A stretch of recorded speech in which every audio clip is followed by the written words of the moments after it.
Om Sahana Bhavatu Sahanau Bhunaktu Sahaviryam Karavavahai Tejasvinavadhitamastu ma vidvishavahai. Om Shanti Shanti Shanti.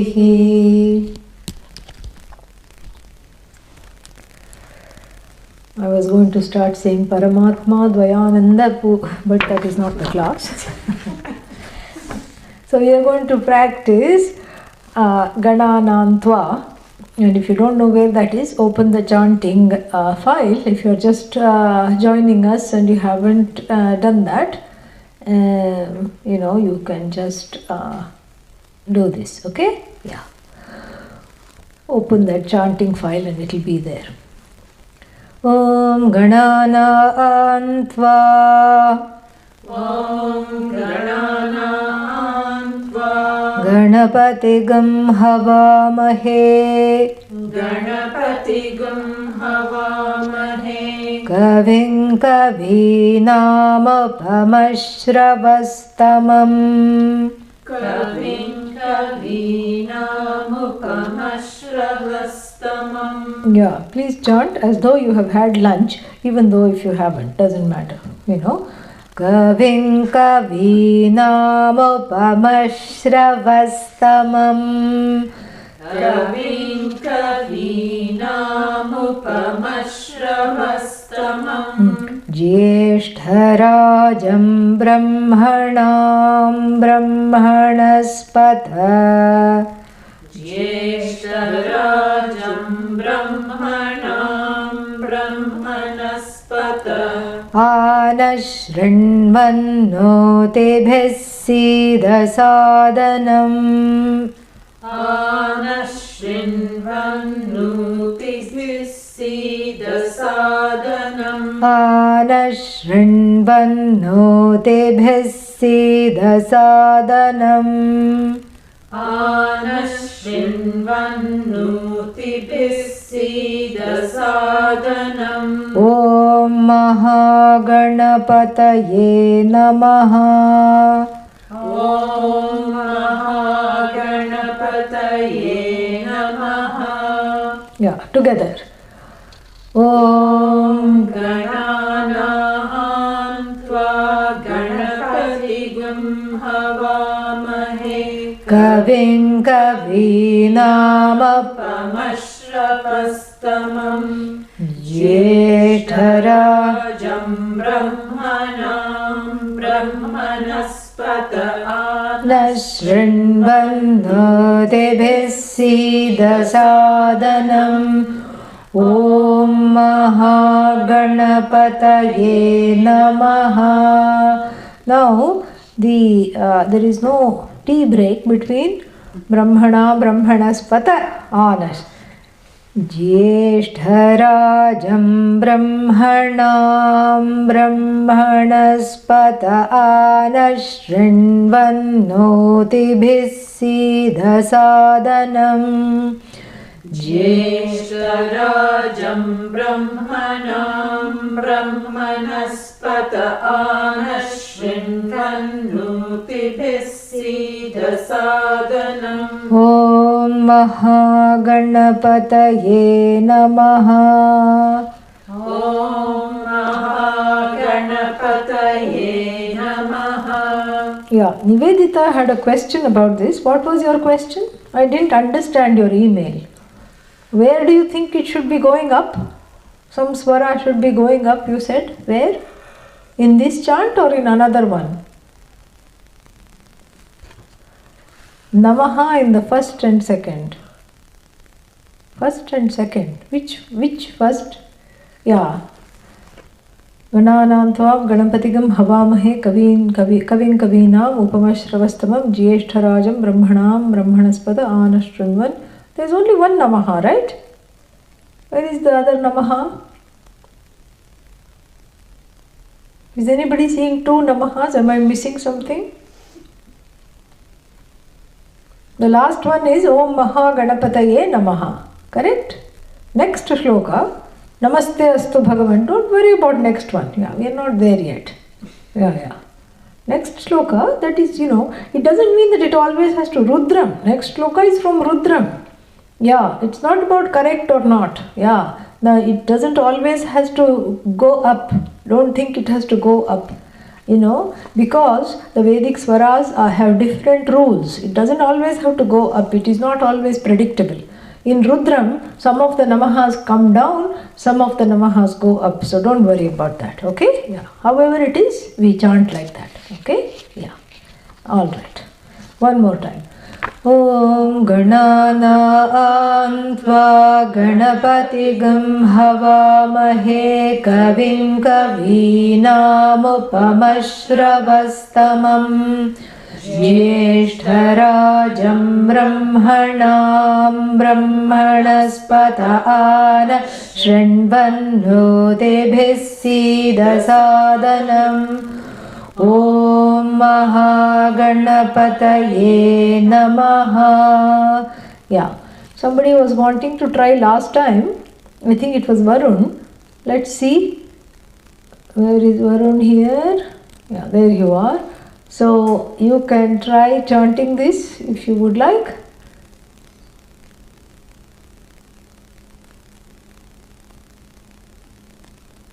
Are you chanting? Because we cannot hear you.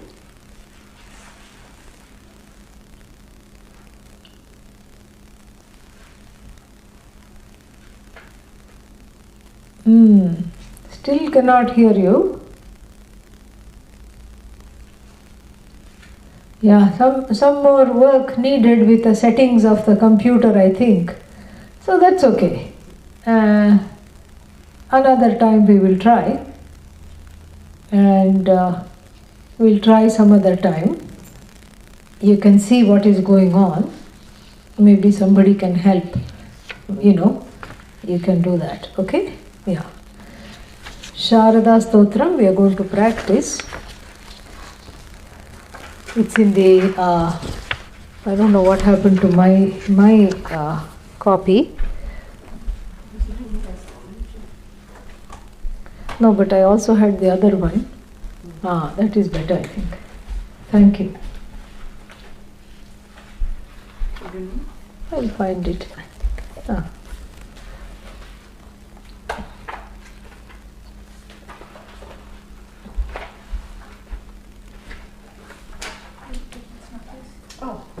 No, you didn't mute it. You muted it and unmuted it. And still it was not working. Because when you mute it, we could see that there was a cross on that. Yeah. Thank you. Some settings. You have to go into the settings, okay? Yeah. Page 99 in this book. And you already have that, okay? Yeah. So together, Namaste Sharade Devi Kashmir Puravasini Tvamaham Prarthaye Nityam. Why no one is chanting? Yeah. Come, yeah, everybody chant. 99 page. Yeah. Yeah. Namaste Sharade Devi Kashmir Puravasini Tvamaham prarthaye nityam vidyadanam cha dehi me ya shraddha dharana medha vagdevi vidhivallabha bhakta jihvagra sadana shamadhi gunadahini Yamami yaminim natha lekhalankrita kuntalam Namami yaminim natha lekhalankrita kuntalam. Again. Namami yaminim natha lekhalankrita kuntalam Bhavanim bhavasantapa nirvapana sudhanadim वाणीं भवसन्तापनिर्वापणसुधानदीं भद्रकाल्यै नमो नित्यं सरस्वत्यै नमो नमः वेदवेदान्तवेदान्तविद्यास्थानेभ्य एव च ब्रह्मस्वरूपा परमा ज्योतिरूपा सनातनी सर्वविद्याधिदेवी या तस्यै वाण्यै नमो नमः यया विना जगत्सर्वं शश्वज्जीवन्मृतं भवेत् ज्ञानाधिदेवी या तस्यै सरस्वत्यै नमो नमः यया विना जगत्सर्वं मूकमुन्मत्तवत्सदा अगेन यया विना जगत्सर्वं मूकमुन्मत्तवत्सदा या देवी वागधिष्ठात्री तस्यै वाण्यै नमो नमः तस्यै वाण्यै नमो नमः. Yeah, so today we will start on Annapurna Stotram, which is very beautiful. I hope it is in this one. Yes, Swami. It is there? Yes. Yeah, somewhere it is there. Yeah, it's in this book. It's on page 128, but it is also there in your handout, printout. Swami, you see me this? Yeah, she says. Okay. Okay.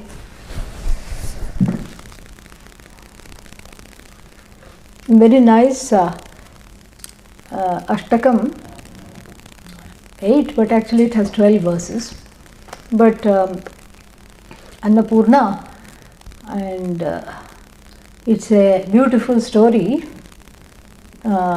Usually they say that Adi Shankara had 4 disciples that we see around him. The 5th, unphotographed, or rather the one that was photoshopped out, disciple was the wife of Sureshwara. Mandana Mishra was the name. So Mrs. Mishra, she also was there. And in those days women were not ordained into sannyasa, but she did get permission to cook for them and to go with them to a few places. And so she was doing that. And one time they were in some, the story goes that they were in some remote area where there was really nothing to cook and not much to eat at all. And there was just a little bit of rice left. And seeing Adi Shankara teaching and going for bath, coming back from bath, teaching, and then expecting something to eat, she was so ashamed of herself that she could not feed, that she just cried into the rice. But then her tears were so pure that itself made it, made it enough for everybody. And that is when he composed the Annapurna Stotra, praising the mother goddess and looking upon, what was her name, Ubhaya Bharati, as an incarnation of the mother goddess. So that is how this stotra has come, very beautiful. And of course, he being a Vedantin, he sees her as the one that opens the doorway for the knowledge to come in. Because, what is that? The way to Vedanta is through a full stomach. So this is how it is. Without annam, you cannot do anything. You can't study. You can't even chant. This is what Shvetaketu in the Chandogya, they made him do a little experiment. 10 days he was in a room without any food. And then they said, okay, beta, chant Samaveda. And he could not even chant. He had no prana to chant. And so that's why this is a very nice blessing for us to learn. And, and Annapurna is, the one who is full of abundance. It's not just annam. Annam is in terms of nurturance, you see. So invoking the goddess Annapurna is a gift in for self-nurturance. It's wonderful for self-nurturance.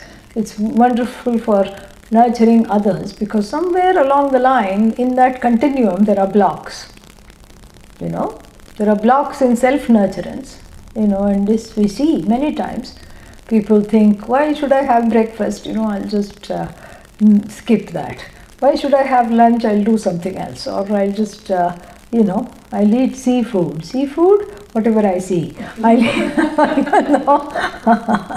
that is what, because there is, especially if one is living alone, there is no impetus for self-nurturance, because it just feels like, what's the point? And so one tends to, especially in Western societies where people tend to live alone, there is this kind of a self-neglect in self-care. One eats the wrong things, and because it's convenient and all this. So there is that problem. Then if that is not the problem, then there is another problem where somehow there is a block in just being Purna, in manifesting that Purnatvam on a day-to-day basis that one already is. So being Purna means manifesting that Purnata, that fullness, that contentment. It is not the there. There is some kind of a blockage. So one is unable to nurture others. Unable to be nurturing, because that brings up some, blocks, pain, fears, whatever it is. It brings up issues, and so therefore there is some kind of a block, either nurturing oneself or nurturing others. So that Purna is, in fact, even now that we have a sweet dish called Purna, what is that? Modak. Inside that there is coconut with jaggery. Think of so much, 1 part coconut to 5 parts jaggery, so much sweetness. And that coconut is no longer coconut, it has become jaggery, Brahmavit, Brahmaiva Bhavati, like that. And then the little portion of that is put in this, it's put in a little jacket, and the jacket is made of steamed rice and very bland. The jacket is, nobody can eat the jacket as it is, You feel like gagging. It's tasteless and useless, correct? But then this thing called Purna, we call it Purna, this sweet thing, because it has to spread the sweetness to its little jacket.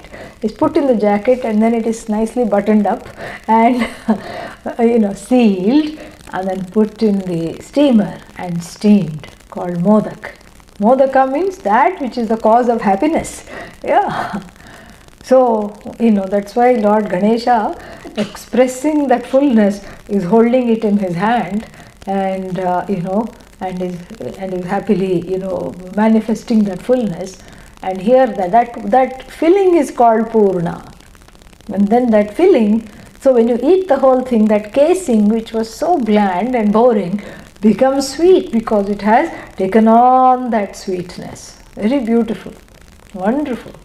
And it is rife with all kinds of metaphors. And so Annapurna is that, goddess of abundance, that Shakti in the world who makes everything run. Without Annam, what is there? Nothing is there. And so Annapurneshwari Stotram, very nice.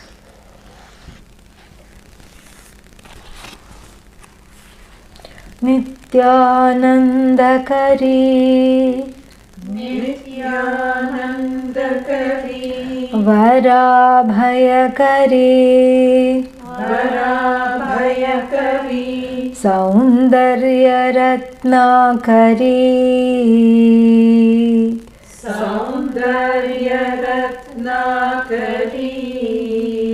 together. Nityanandakari Varabhayakari सौन्दर्यरत्नाकरी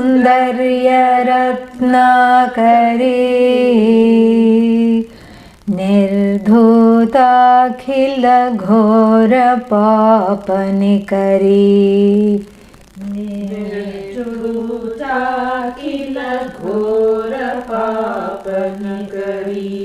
निर्धूताखिलघोरपापनिकरी निर्धूताखिलघोरपापनिकरी प्रत्यक्ष माहेश्वरी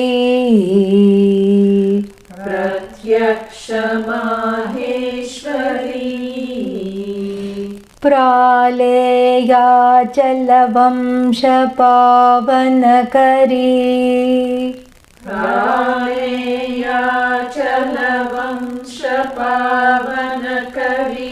काशीपुराधीश्वरी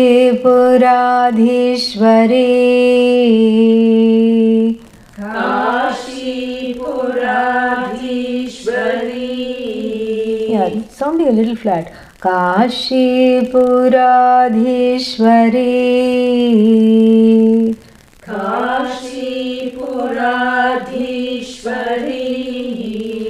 भिक्षां देहि कृपावलम्बनकरी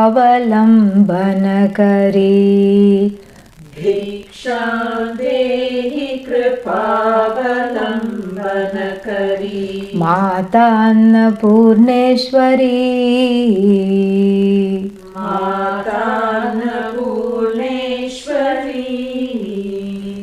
Yeah, the English version, there is some, thank you for pointing it out, but what we are saying is the right one, some typo, together. Nityanandakari, Varabhayakari, Saundarya Ratnakari,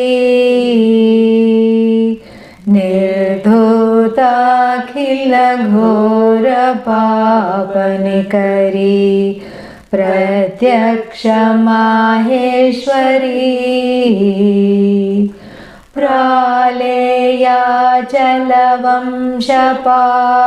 प्रालेयाचलवंशपावनकरी काशीपुराधीश्वरी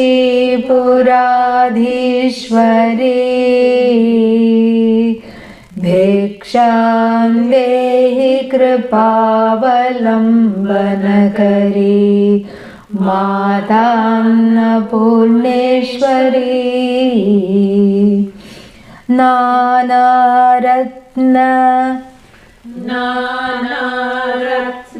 विचित्रभूषणकरी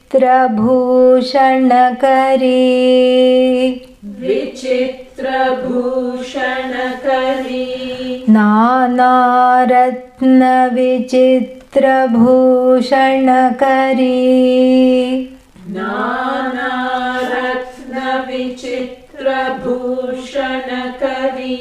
हेमाम्बराडम्बरी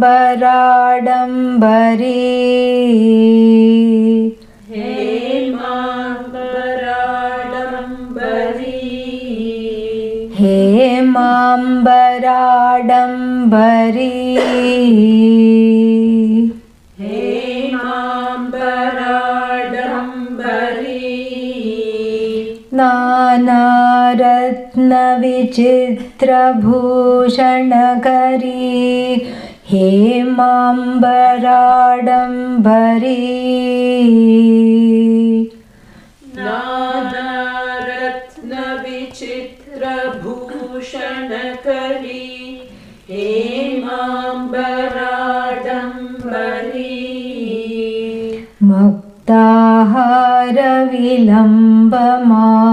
मुक्ताहारविलम्बमानविलसद्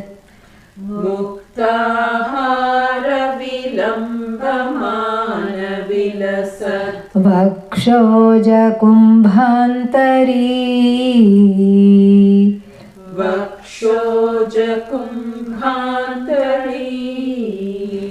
मुक्ताहारविलम्बमानविलसद्वक्षोजकुम्भान्तरी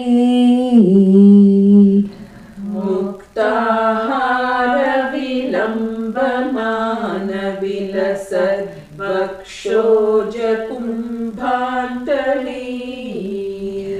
काश्मीरागरुवासिता रुचिकरी काश्मीरागरुवासिता रुचिकरी काशीपुराधीश्वरी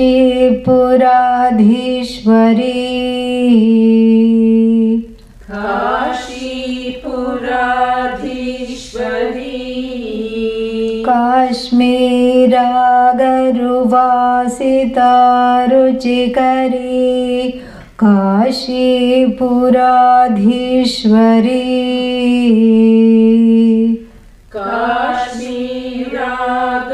काश्मीरागरुवासिता रुचिकरी काशीपुराधीश्वरी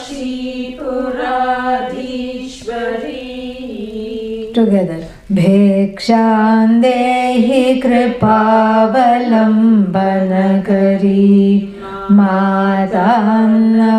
मातान्नपूर्णेश्वरी योगानन्दकरी रिपुक्षयकरी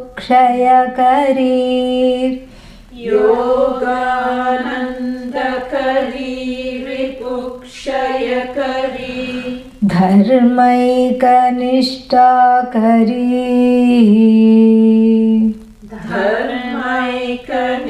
धर्मैकनिष्ठाकरी योगानन्दकरी रिपुक्षयकरी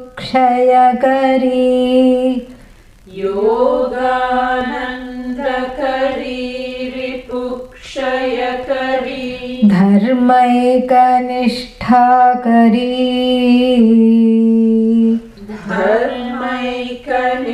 धर्मैकनिष्ठाकरी चन्द्रार्कानलभासमानलहरी चन्द्रार्कानलभासमानलहरी त्रैलोक्यरक्षाकरी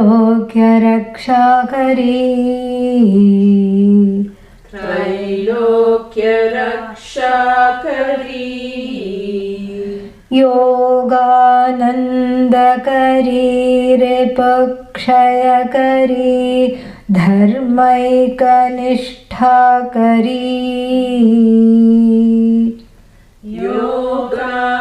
योगानन्दकरी रिपुक्षयकरी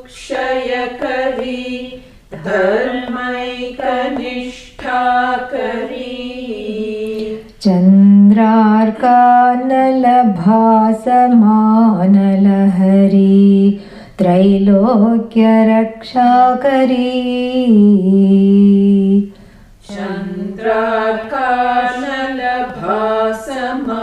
चन्द्रार्कानलभासमानलहरी त्रैलोक्यरक्षाकरी सर्वैश्वर्यकरी तपः फलकरी सर्वैश्वर्यकरी तपः फलकरी काशीपुराधीश्वरी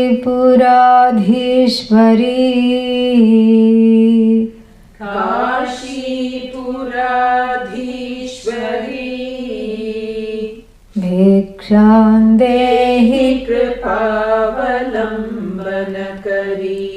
मातान्नपूर्णेश्वरी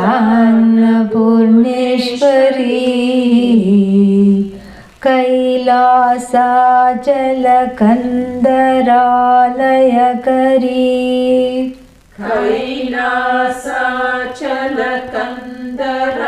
कैलासाचलकन्दरालयकरी गौरी ह्युमाशङ्करी गौरी ह्युमाशङ्करी कौमारी निगमार्थगोचरकरी कौमारी निगमार्थगोचरकरी ह्योङ्कारबीजाक्षरी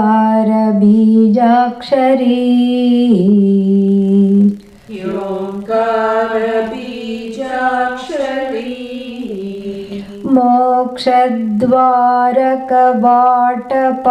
मोक्षद्वारकवाटपाटनकरी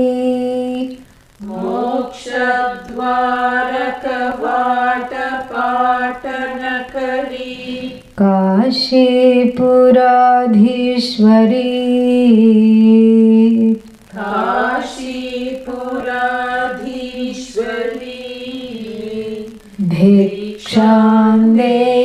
कृपावलम्बनकरी मातान्नपूर्णेश्वरी. The last one we didn't say all together, so we'll do both of these all together, 3 and 4.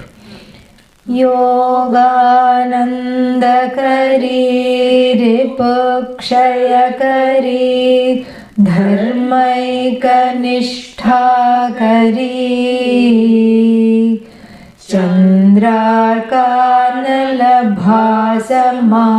चन्द्रार्कानलभासमानलहरी त्रैलोक्यरक्षाकरी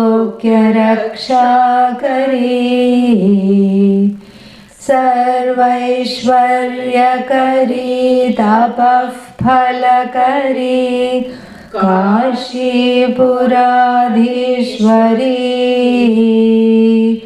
भिक्षां देहि कृपावलम्बनकरी मातान्नपूर्णेश्वरी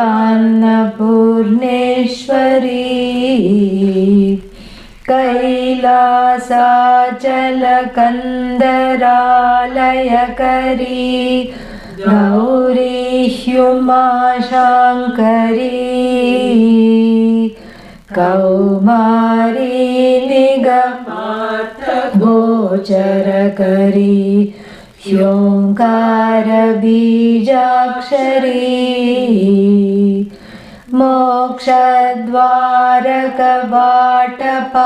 मोक्षद्वारकवाटपाटनकरी काशीपुराधीश्वरी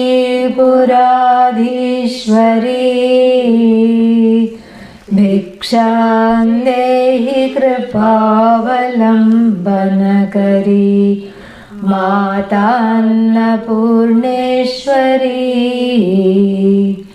दृश्यादृश्यविभूतिवाहनकरी दृश्यादृश्यविभूतिवाहनकरी ब्रह्माण्डभाण्डोदरी ब्रह्माण्डभाण्डोदरी ब्रह्माण्डभाण्डोदरी ब्रह्माण्डभाण्डोदरी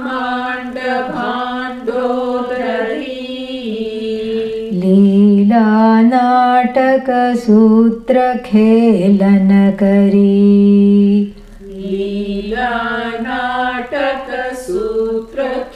लीलानाटकसूत्रखेलनकरी विज्ञानदीपङ्कुरी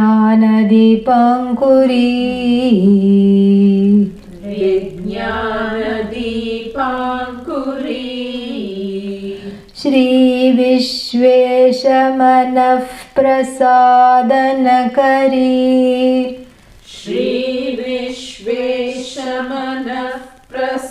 श्रीविश्वेशमनःप्रसादनकरी काशीपुराधीश्वरी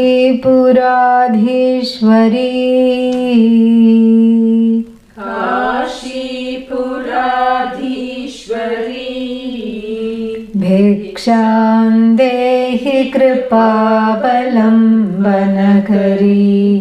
मातान्नपूर्णेश्वरी. Together. दृश्यादृश्यविभूतिवाहनकरी ब्रह्माण्डभाण्डोदरी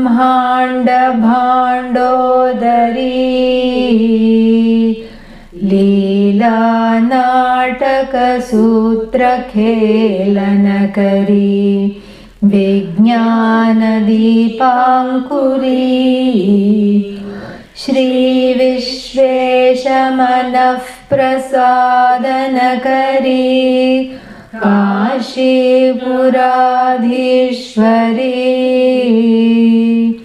भिक्षां देहि कृपावलम्बनकरी मातान्नपूर्णेश्वरी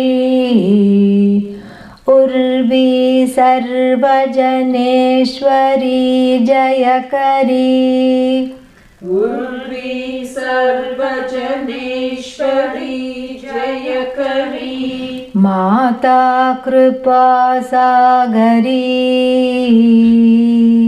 माता कृपासागरी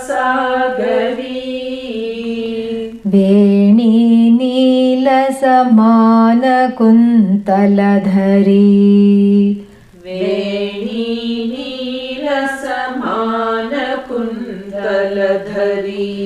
नित्यान्नदानेश्वरी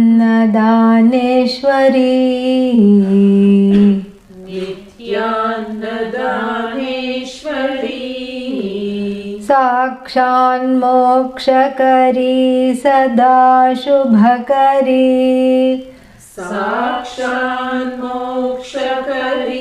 सदा शुभकरी काशीपुराधीश्वरी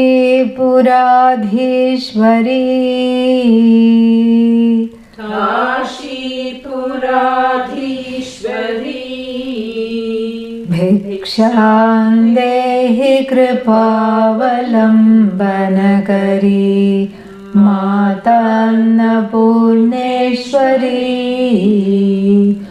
उर्वी सर्वजनेश्वरी जयकरी माता कृपासागरी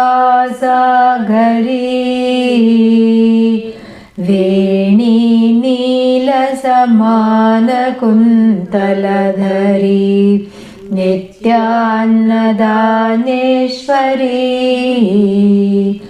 साक्षान्मोक्षकरी सदा शुभकरी काशीपुराधीश्वरी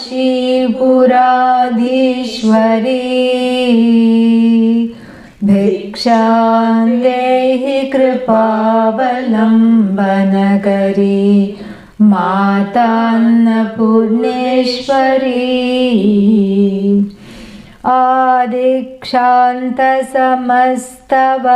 आदिक्षान्तसमस्तवर्णनकरी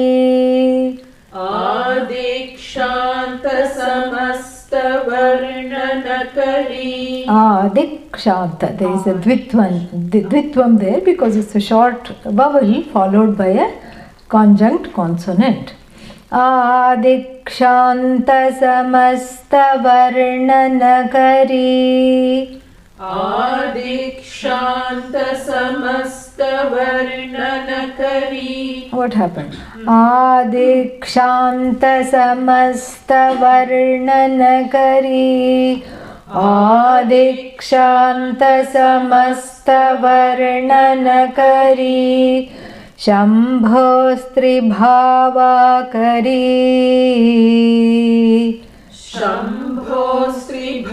शम्भोस्त्रिभावाकरी काश्मीरा त्रिपुरेश्वरी त्रिनयनी काश्मीरा त्रिपुरेश्वरी त्रिनयनी विश्वेश्वरी शर्वरी विश्वेश्वरी शर्वरी स्वर्गद्वारकवाटपाटनकरी स्वर्गद्वारकवाटपाटनकरी काशीपुराधीश्वरी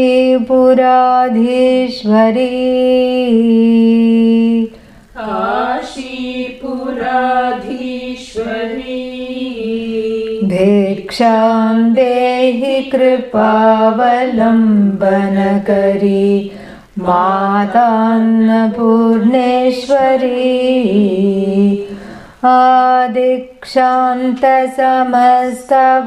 आदिक्षान्तसमस्तवर्णनकरी शम्भोस्त्रिभावाकरी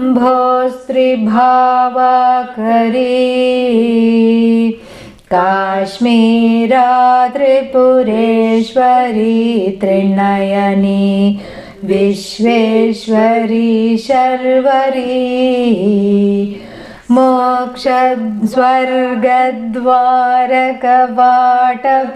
मोक्षस्वर्गद्वारकवाटपाटनकरी काशीपुराधीश्वरी भिक्षां देहि कृपावलम्बनकरी मातान्नपूर्णेश्वरी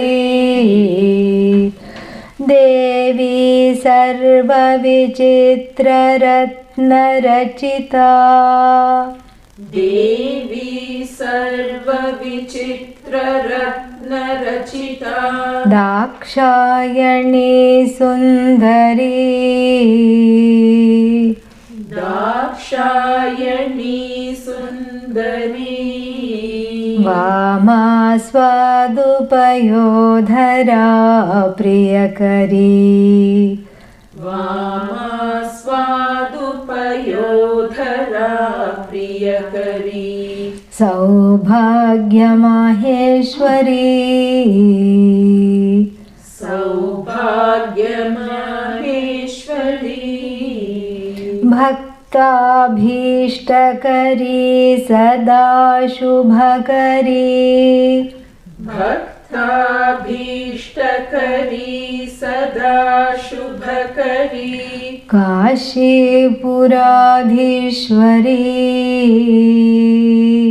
काशीपुराधीश्वरी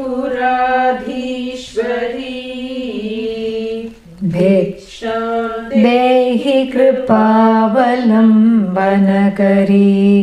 मातान्नपूर्णेश्वरी देवी सर्वविचित्ररत्नरचिता दाक्षायणी सुन्दरी वामा स्वादुपयोधरा प्रियकरी सौभाग्यमाहेश्वरी भक्ताभीष्टकरी सदा शुभकरी काशीपुराधीश्वरी भिक्षां देहि कृपावलम्बनकरी मातान्नपूर्णेश्वरी. Yeah, Gopal, thank you for pointing that out. Yeah, shlokas 6 and 7 are interposed. I'm glad you found that out.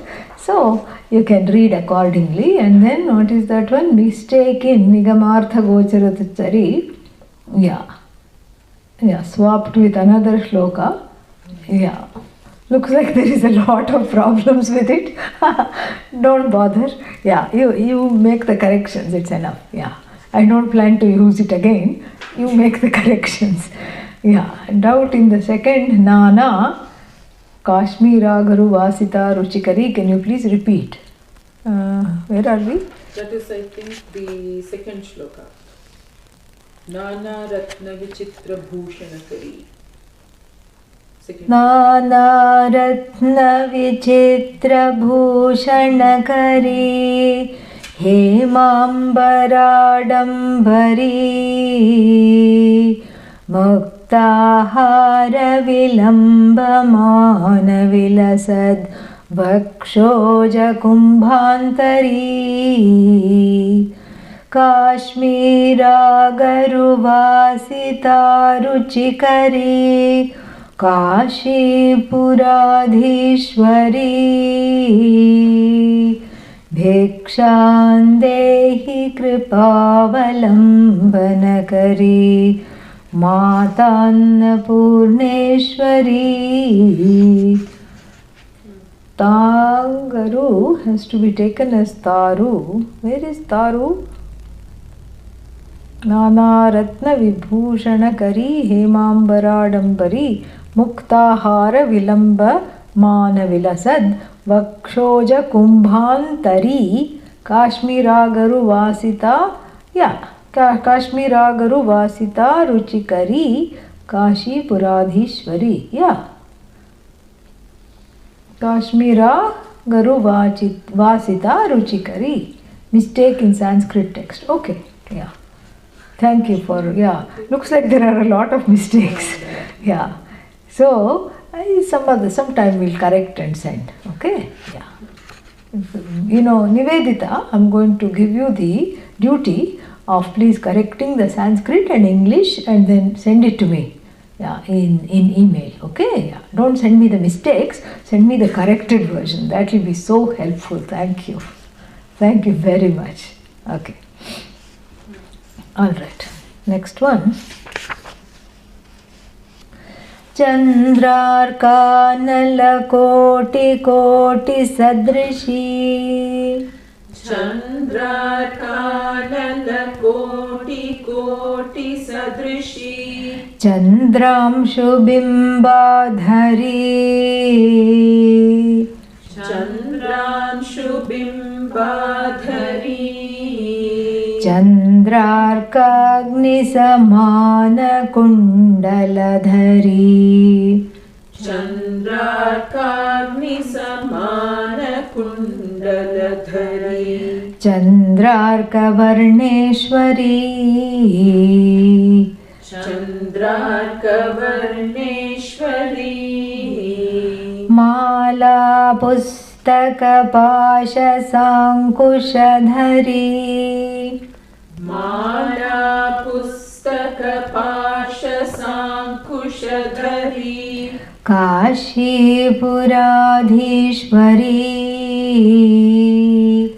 काशीपुराधीश्वरी भिक्षां देहि कृपावलम्बनकरी मातान्नपूर्णेश्वरी चन्द्रार्कानलकोटिकोटिसदृशी चन्द्रांशुबिम्बाधरी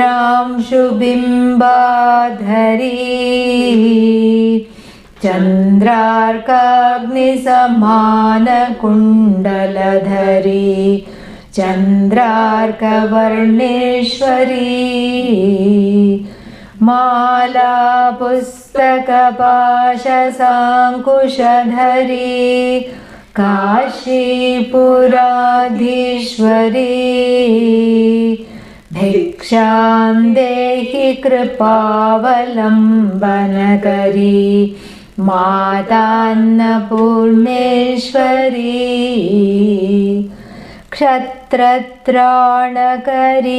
महाभयकरी Hari महाभयहरि Oh, Mahabhayahari, correct.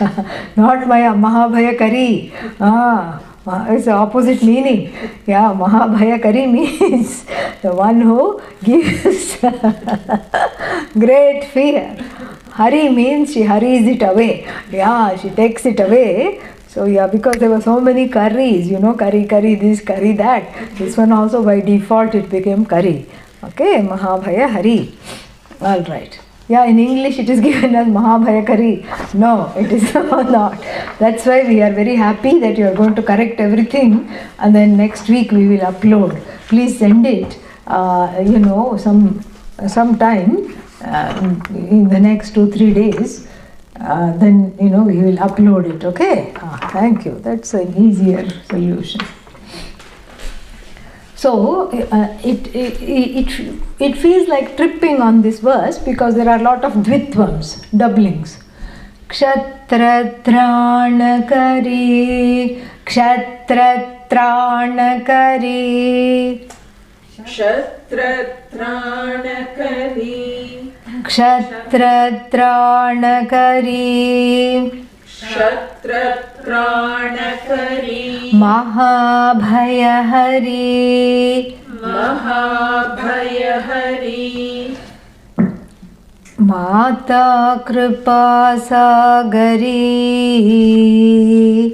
Mata Kripa Sagari, Kshatratraanakari, Mahabhayahari, Mata Kripa Sagari, Kshatratraanakari, Mahabhayahari, Mata Kripa Sagari, Sarvanandakari, Sadashivakari, Sarvanandakari, Sadashivakari, Vishveshwari Sridhari, Vishveshwari Sridhari, Dakshakrandakari, Nirabhayakari, Dakshakrandakari, Niramayakari, Niramayakari. Yeah, Dakshakrandakari, Niramayakari, दक्षाक्रन्दकरी निरामयकरी काशीपुराधीश्वरी काशीपुराधीश्वरी भिक्षां देहि कृपावलम्बनकरी मातान्नपूर्णेश्वरी क्षत्रत्राणकरी महाभयहरी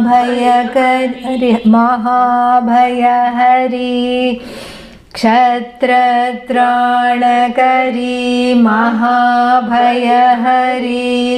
माता कृपासागरी सर्वानन्दकरी सदाशिवकरी विश्वेश्वरी श्रीधरी दक्षाक्रन्दकरी निरामयकरी काशीपुराधीश्वरी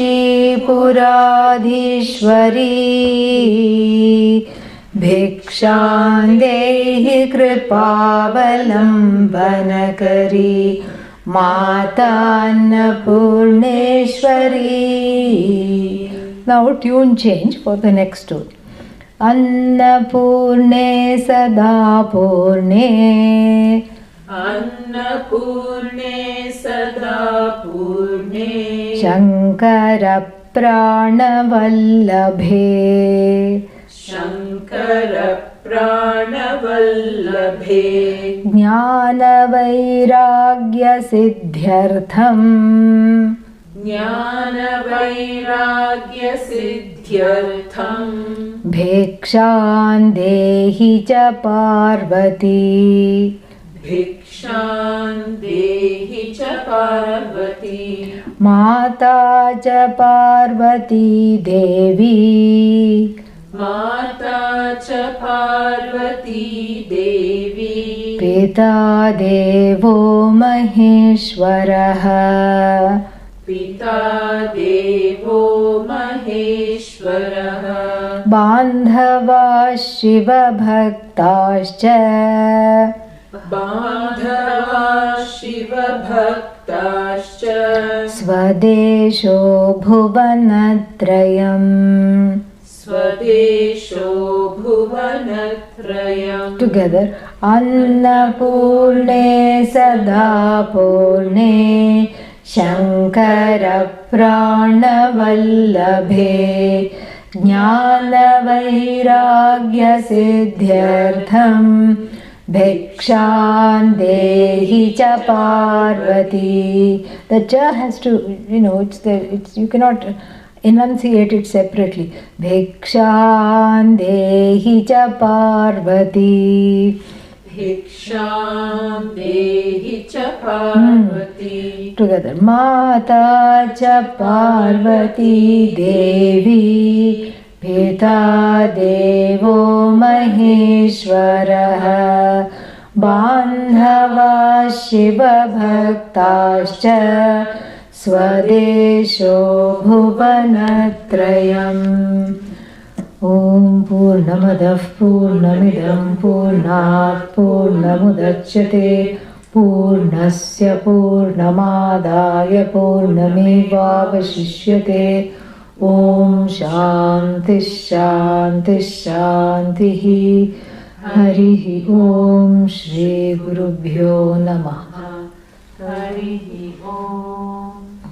So I'll see you tomorrow for Panchadashi. Okay. Om.